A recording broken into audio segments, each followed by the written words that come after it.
Erica Cobb already in Valentine's chic? Well, you know, you got to get started early. Yes. It's my season. Don't tell Jeff that. Aquarius season. Yeah, it's her birthday. It's Erica's birthday, so I'm not going to get after Yeah, it. don't you dare. Yes. All right, let's talk about America winning its first gold medal at the Olympics in Beijing. 36-year-old Lindsay Jacob Ellis became the oldest U.S. woman to win gold in the snowboard cross. It's her 5th Olympics and a full 16 years, if you can believe it, since her last medal. But it wasn't a good day for alpine skier Michaela Schifrin, who fell for the 2nd time this week. She said it feels like a really big letdown. Meantime, 5 female Olympic ski jumpers were disqualified for wearing suits that officials said were quote-unquote too baggy and could help them glide longer in the air. But here's where the controversy comes in. The same outfits were reportedly cleared a day earlier.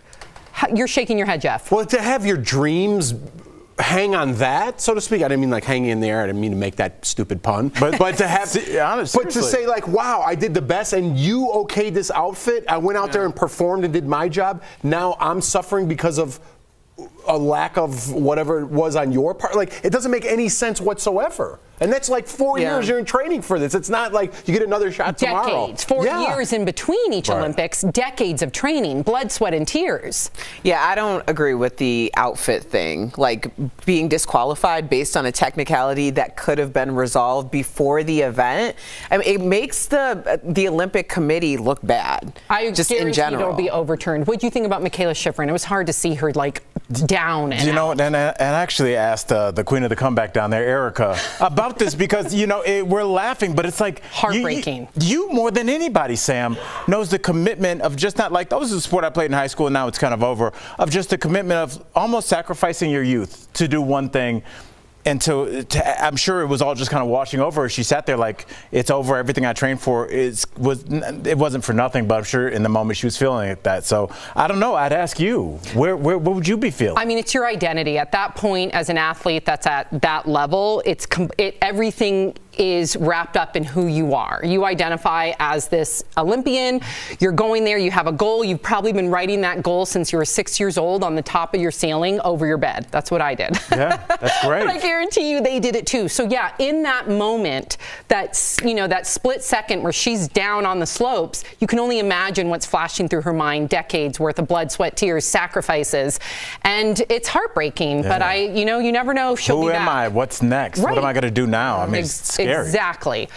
There's also some strange stuff at the Winter Games that we have to talk about. I want you guys to see this weird backdrop to the Big Air ski venues. A lot of you wrote in, what is it? Because some people thought it was a nuclear power plant. Well, some are even comparing it to the nuclear power plant from The Simpsons. They do look familiar. Well, it turns out it is a former steel mill that shut down more than 15 years ago. But meantime, athletes staying in the Olympic Village have remote-controlled beds.